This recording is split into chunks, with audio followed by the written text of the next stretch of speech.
beyond the trades that we know about? You know what? I don't actually know if all of our players have been informed of those moves, so I'm going to wait on that, and we'll announce them soon. We got some guys coming and going.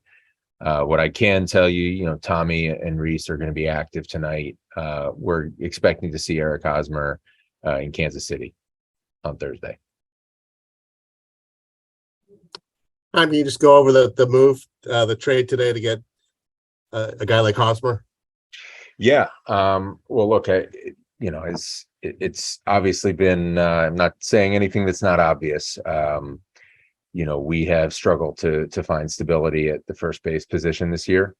And we think Eric will provide that. I think he's going to be helpful between the lines and in the clubhouse. And, we're excited to get him here. I think he's going to really enjoy our environment. I think he's going to love Fenway Park. And, hopefully he can help us make a push.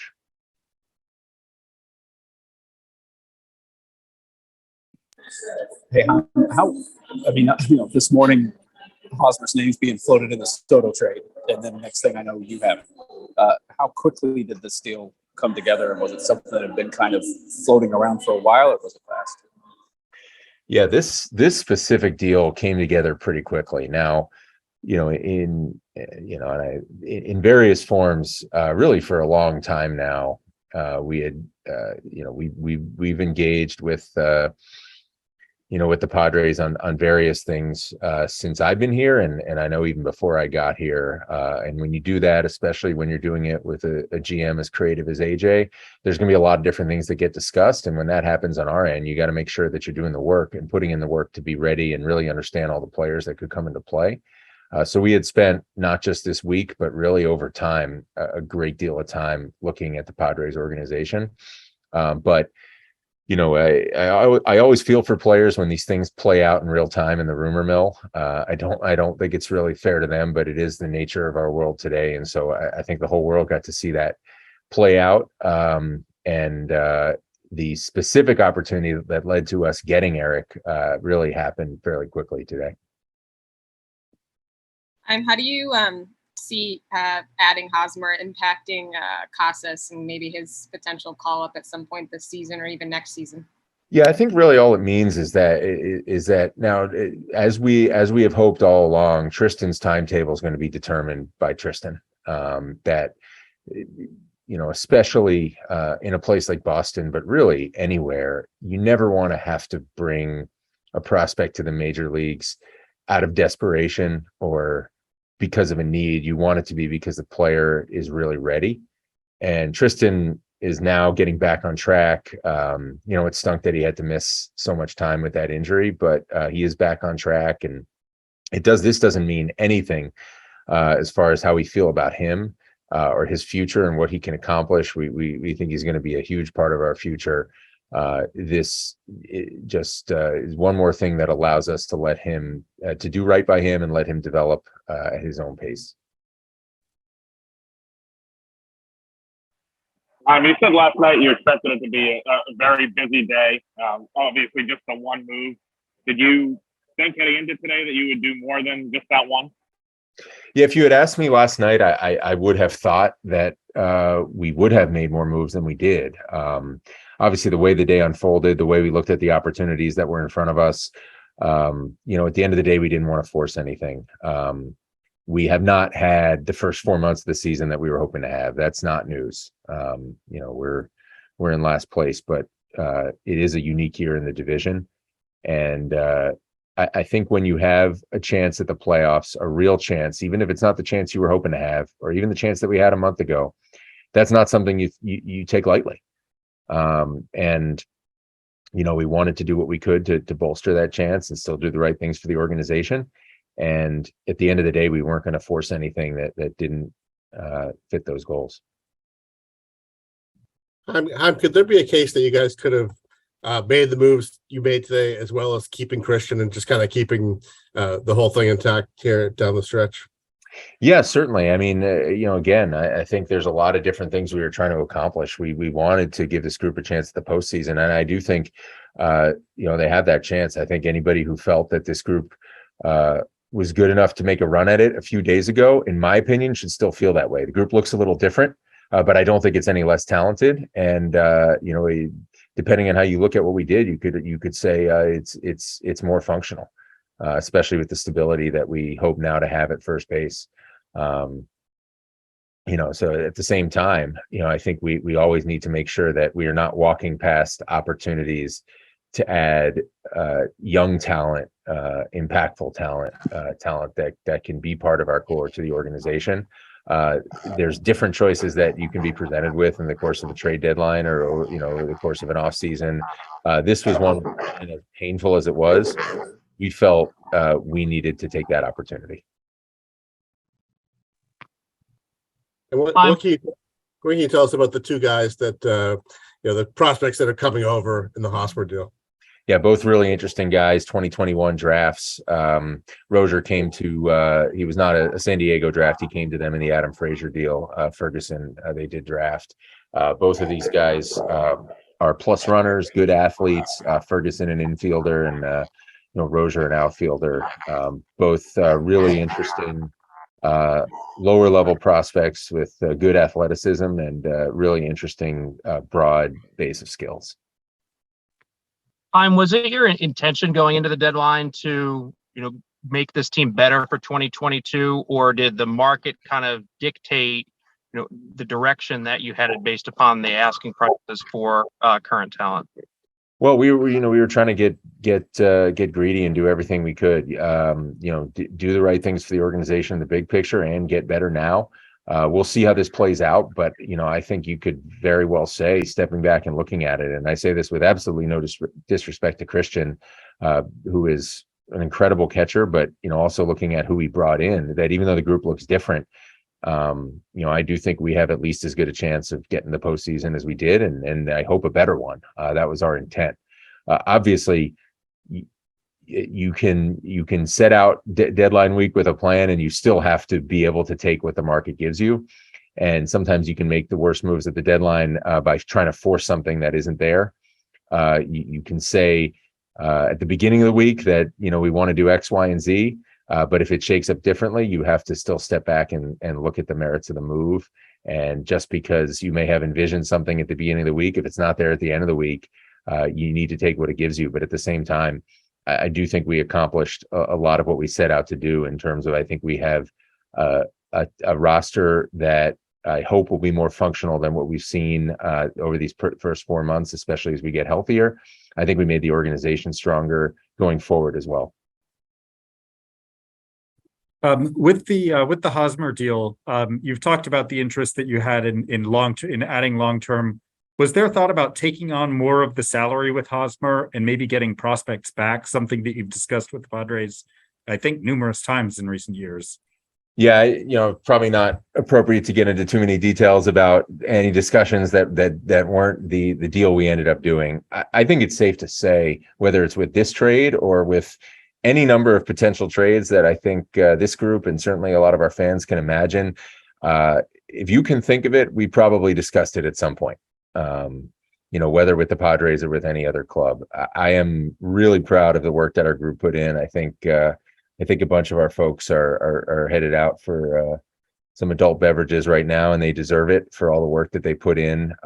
There were so many possibilities that we contemplated, and a lot of possibilities that we were ready for that we didn't get a chance to contemplate because they may not have been there. But chances are, if you can think of it, we thought about it and in many cases pursued it. It ultimately comes down to what the best path is for both clubs and where you agree. Players were, understandably emotional talking about Vasquez. How concerned are you with, any potential fallout in the clubhouse? And do you wish you had someone from the front office out there to deliver that news first? Yes. In short, I think just because of the club being on the road, and I'm going there tomorrow, but just because of that, and I would go there tonight if the flight times worked out. They don't, but I'm going to be on the first flight tomorrow to Houston.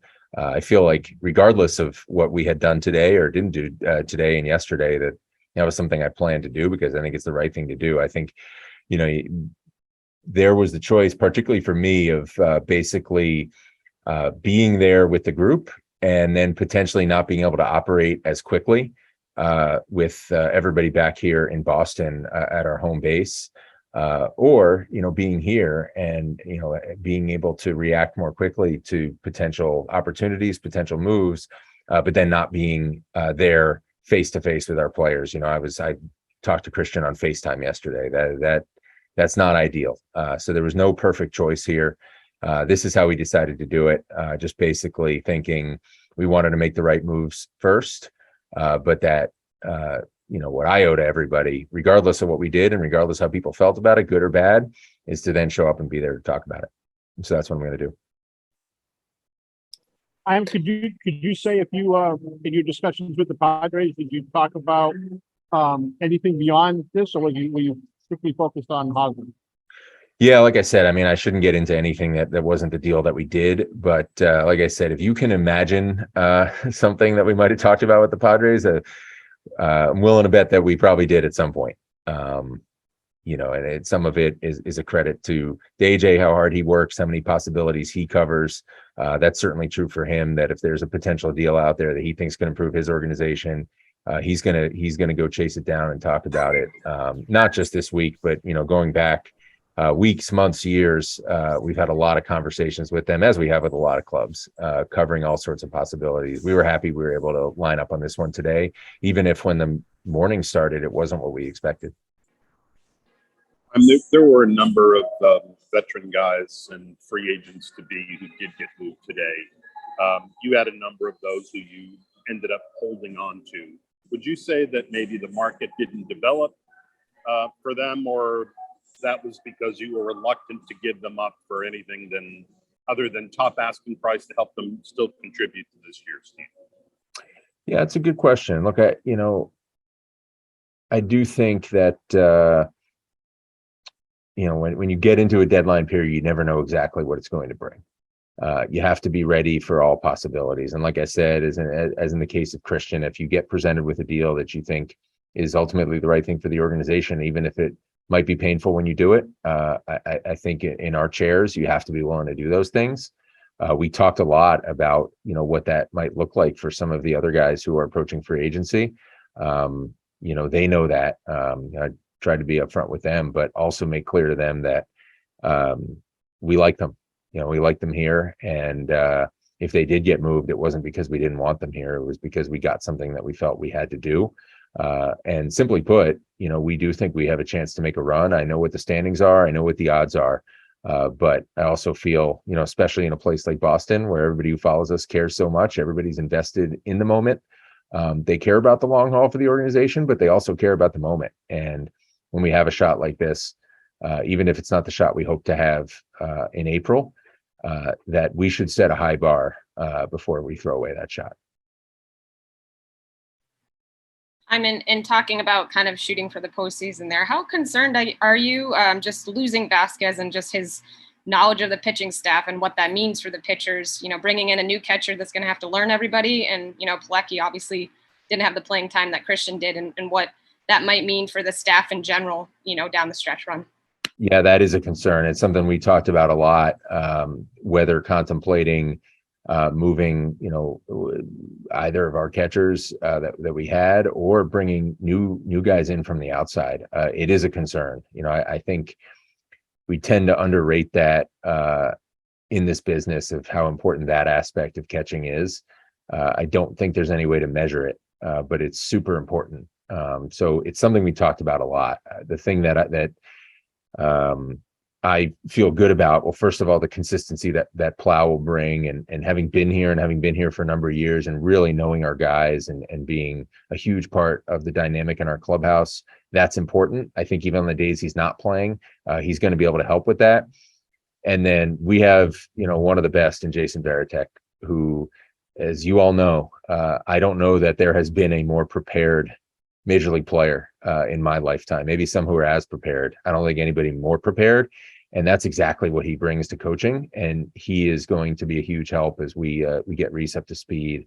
We've seen it over the last couple of years. There have been times when we've had to bring in guys, even Connor going up and down when he has, and we don't miss a beat. And that's a credit to the players. It's been a credit to Connor when he's done it, but it's also a credit to Tech and Bushy Walk, our advanced team, and the work everybody puts in, there's going to be a little extra on them to get Reese up to speed. But, we feel good about the ability to do that. Hi, and there's obviously a financial calculation with the Hosmer deal. Can you just speak to where you guys are with respect to the CBT at the end of today?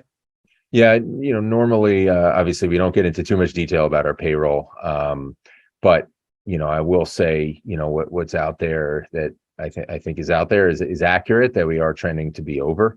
And ultimately, look, there are costs that come with that, obviously. But at the same time, lining up the options this week, again, I understand we're not in the position we hope to be in April, but we're in a good enough position to make a run, a good enough position to give our fans meaningful baseball and hopefully winning baseball over the last couple months.